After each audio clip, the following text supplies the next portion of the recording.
好啦，又做咗感情急症室啦，繼續都係有咧 Hero Ladies 嘅創辦人啦，亦都係一位咧國際感情嘅關係專家啦。Cindy Lam 你好，你好啊，范你好，佩玲小姐係啦。咁啊，今日咧即係我都好特別啦，因為我哋就嚟過年啊嘛，係咪啊？係啊，所以今日我哋有啲會係即係喺嚟緊我哋馬年咧，馬年今年都話其實咧都好旺嘅，即係成個即係唔同嘅生肖，但係好似今年即係嚟緊我哋啲好多嘅玄學家都話，馬年係好㗎，好嘅一年嚟㗎啦。咁啊好啦，係啦，終於都大家可能各方面咧都有好轉，無論係咧做生意啊、財運啊，尤其是咧姻緣都幾好喎。所以先至都有一本嘅電子書咧，就將會咧就係關於呢個馬年㗎喎。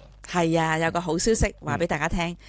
咁嚟緊呢，我哋有個免費送俾喺呢一度睇緊或者聽緊嘅聽眾啦。咁你可以呢係免費獲得我哋嘅馬年姻緣，點樣成為自己嘅貴人嘅方法，包括呢12個生肖點樣可以根據你哋嘅特質呢，係成為自己貴人嘅方法。即係令到嗰個人，即係話你尋人啦，叫做啊，揾身邊嘅人啊，個樣咧，令到嗰個人係變成自己貴人啊。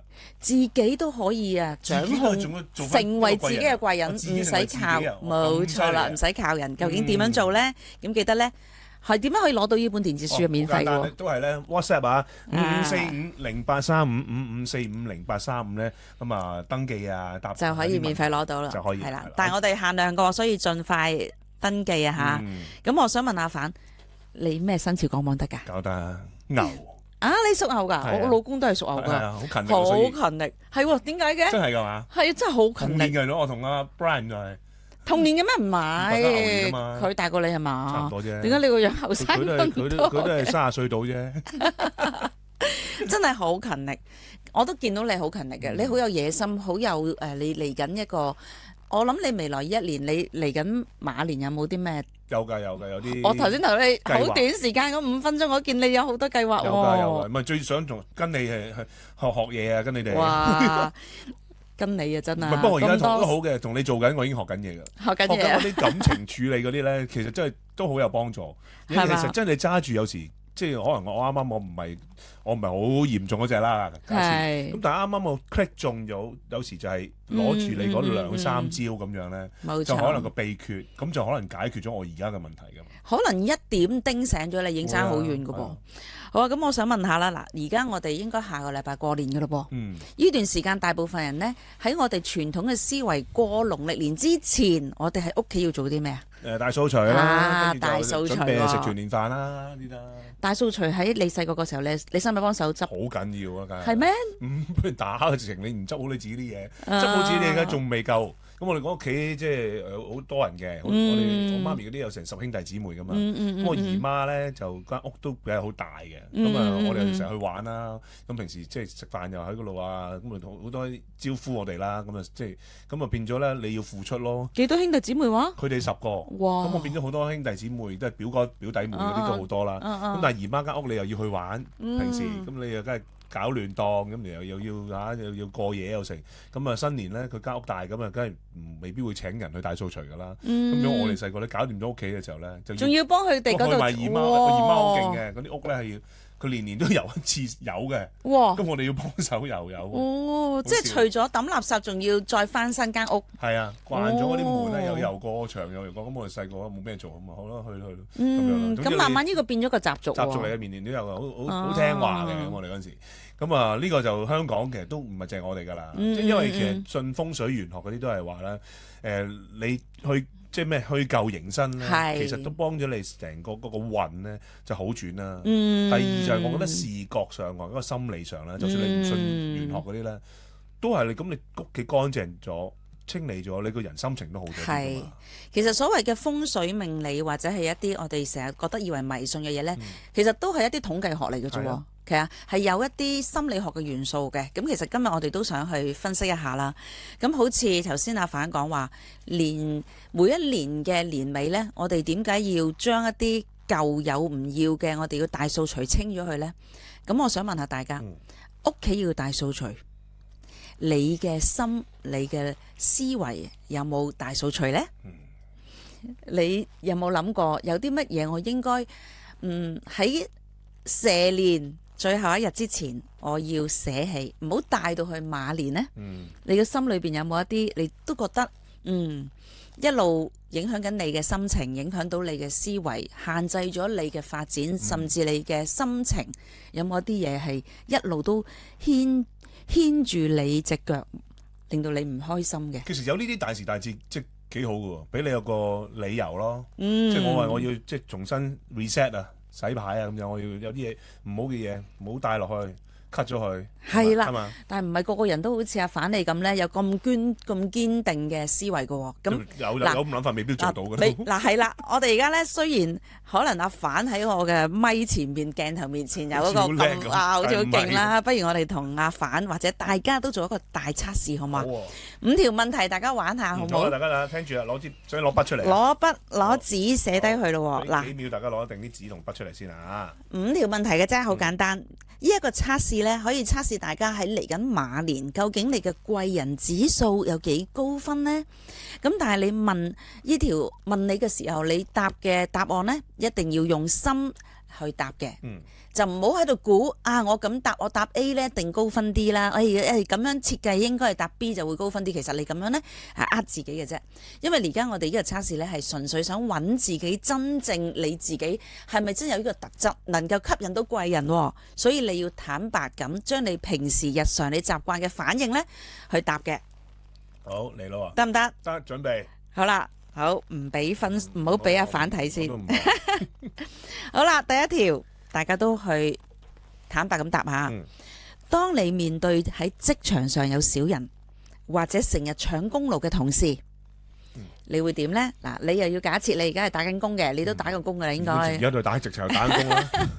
但係呢，明明嗰個 idea 係你諗嘅，但係佢就搶咗你嘅功勞喎。成日發生啊！我哋呢行真係㗎，我都試過好多次啊。咁跟住呢，就將你嘅橋就俾個阿頭講話係佢諗嘅。咁跟住就搶咗你功勞咯，你會點呢？好啦，你有 A、B、C 揀嘅。嗱，坦白講，你過去你習慣嘅反應你係點啊？吓 A， 我覺得好唔公平，我想學點樣喺職場保護自己，有機會可以遇到真正睇到我有能力嘅提攜者。如果你揀 A， 咁你就可以寫低佢啦。B， 我要專注自我增值。我學識向上管理我上邊嘅上司睇到我嘅實力，同埋我要用我自己嘅真材實料避開呢啲是非。或者 C， 算啦，呢啲命運嚟嘅，每日翻工都係被動噶啦，有時啲嘢控制唔到噶啦，咁鬼叫自己條命唔好咩？通常你係咩啊？嗱，大家揀咯。A、B、C 3個咋 ？A、B、C D 啊？我係 C 喎。最類似啦。C 啊。你係 C 啊？一啲都唔似喎。你信命運安排？我覺得唔，咁啊，俾人哋唞大氣。係啦，攞咗冇計啦。咁你早出嚟同喺度嘈啊鬧啊都冇啦，可能已經做緊啦。即係可能佢攞咗呢條橋之後，佢唔會話俾你聽。喂，我抄你條橋啦嘛。就算你真係，你都唔會督穿佢。你聽，你知道啦。可能之後會少少講。但係就唔會話即時啊，仲去嘈啊，我冇唔興。即係因為佢都係攞你條橋，佢唔會話俾你聽噶嘛。其實到我都反而知道咗點解呢條橋咁熟嘅？我明明講嗰陣時係我講俾你聽喎。根本人哋係開始 run 緊嘅咯，可能1個月後嘅咯。咁你講出嚟咩意思啊？可能已經拍晒版，跟住都話嗰個 show 啊、嗰個 event 啊都已經搞嘅啦。咁你仲喺度出嚟話我而家你唔做得啊？呢個冇意思，又未必人信啊嘛。咁啊，但係當嗰個人梗係知自己做啲咩啦，咁我可能又有機會嘅。呢條橋好嘢喎，你咁都諗到嘅，咁叻嘅。跟住好多時都試過嗰個人啊，咪就係上次你同我講嘅啫。佢肯坦白承認係你講就好啫。咁我都咁大方，咁我又咪攞邀功啊，咪攞分位位，我仲讚佢添，好嘢喎，咁都諗到，咁我而家潤下佢都有嘅。好，咁阿反就揀 C 啦，咁啊陣間再俾分數 A、B、C 係幾多分咯？寫低佢咯，大家。好啦，第2條。當你發現身邊嘅朋友淨係識揾你笨，或者當你係垃圾桶、情緒垃圾桶，咁你會點呢？ A 照單全收，因為好怕拒絕會冇咗朋友嘛。或者 B 建立清晰嘅界線，減少啲無謂嘅社交。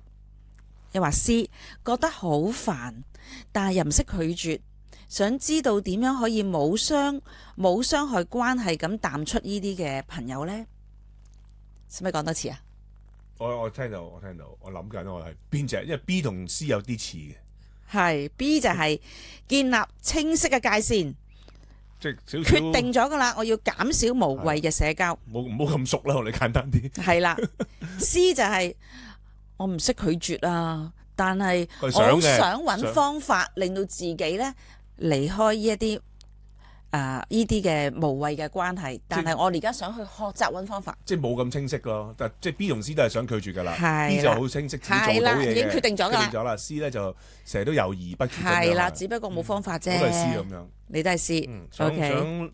想唔理嘅，唔理嗰人嘅，跟住但係唉又唔好意思，又冇方法咯。又好似好絕咁樣，唉唔好咁樣對人啦。我都覺得你似啊。係跟住，但係有時自己又變咗好煩啊，好猛啊咁樣。有啲人嗰啲人，即係佢已經可能有啲問題嘅時候，你唔係咁易，我又唔係咩專家處理唔到噶嘛，咁我咪硬食咯，我哋叫做，咁咪一路食下食到自己都頂唔順噶嘛。係，所以咧呢一個就係我哋今日一個主題，陣間會話俾大家聽下。其實影響到你喺嚟緊馬年點樣可以成為自己嘅貴人都好重要嘅。好啦，第3條，面對親戚朋友面對親戚或者屋企人有啲見面嘅時候有啲過界嘅問候，即係好八卦嗰啲你唔想答嘅問題啦。有時拜年啊，親朋戚友見面嘅時候啦，咁你會點做呢？ A 保持禮貌，但係堅定立場，唔俾親情勒索影響自己嘅情緒。B 默默忍受，返到房自己喊，覺得一家人係冇得改變嘅。C 每次見面都好大壓力，想學識點樣得體去應對長輩。呢個係講緊同一路以嚟咁多年最熟，即係可能譬如你阿爸阿媽啦、外父外母啦，或者係啲親朋戚友係好熟嘅，可能你啲太太啲兄弟姊妹，或者你自己啲兄弟姊妹，我都又係 C 喎，都係 C 啊。係啊OK，每次見面都有啲壓力㗎，但係又唔知道用咩方法啦，想學下用啲咩方法去應對啲長輩係咪啊？好，寫低咯。第4題，面對自己性格上嘅弱點，例如可能你拖延啊，或者自卑啊，種種一啲你自己都覺得自己一啲弱點啦，咁你會點呢？ A 想變好但冇動力，需要人哋咧推你一把嘅，話俾你聽點樣可以開始。B 呢就係覺得我係咁噶啦，天生我都係呢種性格噶啦，去到馬年都係原地踏步。又話 C 我主動揾一啲方法去學習一啲技巧，改變自己嘅現狀，唔甘心再繼續有呢啲嘅弱點。A 係就係揾人幫手，好想變好，但係冇動力。我需要人哋推我一把，話俾我聽究竟點樣可以開始。咁我又唔係，咁我都又係 C 喎，又係 C。係啦，好，主動揾資源去學習改變而家嘅現狀。好，全部 C 嘅。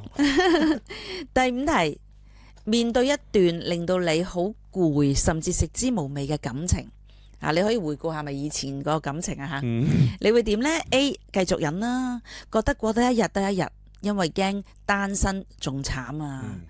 B 積極溝通或者果斷放手，騰出空間去接納新嘅關係。又話係 C 知道有問題，但係想學點樣去修補或者分得好睇啲啦。分啊直情。我知道有問題噶啦，但係我冇方法，我想學點樣去修補我哋嘅關係，或者如果真係分嘅，都分得好睇啲。都有修補嘅元素。都想修補嘅，如果有方法教我。咁啊 C 啊，都係 C，哇！你全部都 C 嘅。唔 C 啊，C 餐。好啦，咁多位朋友有聽緊嘅呢，你就寫低個答案啦。咁我而家會講個答案嘅分數咯，咁啊寫低去啦。第一題如果揀 A 就2分，B 就3分，C 就1分。C 就1分啫。係啦。第二題 A 係1分，B 係3分，C 就2分。2分我就有。第三題 A 就3分，B 就1分，C 就2分。OK。第四題 A 就2分，B 就1分，C 就3分。係。第五題 A 1分，B 3分，C 2分。2分。好啦，加埋幾多分呢？加埋10分。加埋10分。好啦，咁我就講下咯，由最高分講起啦。如果你有13分至15分，咁你嘅貴人指數有95%，哇，勁喎！咁你呢就已經準備好，因為你馬年呢係會有一個非常果斷貴人，自然會被你吸引嘅氣場，你擁有呢個氣場啦。好啦，如果你係9至12分，你幾多分啊？10分啊！ 10分啱啱中間啦。貴人指數65%，麻麻啫喎。你係覺醒中嘅貴人，你自己都有個 awareness 嘅，但係未有呢一個好強嘅磁場。你睇到自己有問題，淨係差啲技巧同埋工具嘅啫。你只需要學識點樣去處理呢啲關係，你嘅運勢就會爆升噶啦。你爭技巧啫。係。好啦，如果你得5至8分呢，唔緊要。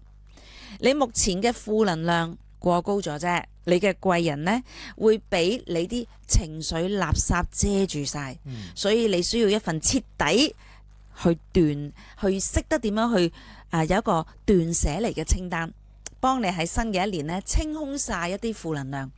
咁所以嚟緊呢，我哋會再話俾大家聽，究竟有邊10樣嘢嚟緊喺馬年你要擺低唔要嘅10樣嘢啊？10樣，咁我諗今日係咪唔夠時間？喺下一集分享係咪可以？可以，但係而家我哋係咪全部都要留翻下一集？係啦，咁啊提多次大家，因為嚟緊馬年啊嘛，我都有一本咧就係新嘅電子書啊 Cindy 咧全新推出嘅，內容係新嘅，即係專為呢一個咧即係轉呢個年份咧，咁入去馬年啦，希望大家12生肖啊嚇，有個好嘅姻緣啊！冇錯啦，係啦，咁12生肖咧，如何咧成為咧自己嘅貴人？咁只要大家咧 WhatsApp 去5545083555450835咧，就可以咧免費得到呢一本嘅電子書，不過數量有限嘅。係啊，盡快登記啦，免費送俾大家噶。好，咁我哋下一集就會繼續講馬年有邊10樣嘢我哋要唔要擺低，咁你就可以吸引到貴人同埋攞到增加你桃花運嘅方法。係啦，到時應該話過年咯喎，過年啦，初二嚟㗎啦，係啊，咁啊啱咯。好，咁我哋過年見啦，出年見。好，出年見。拜拜。拜拜。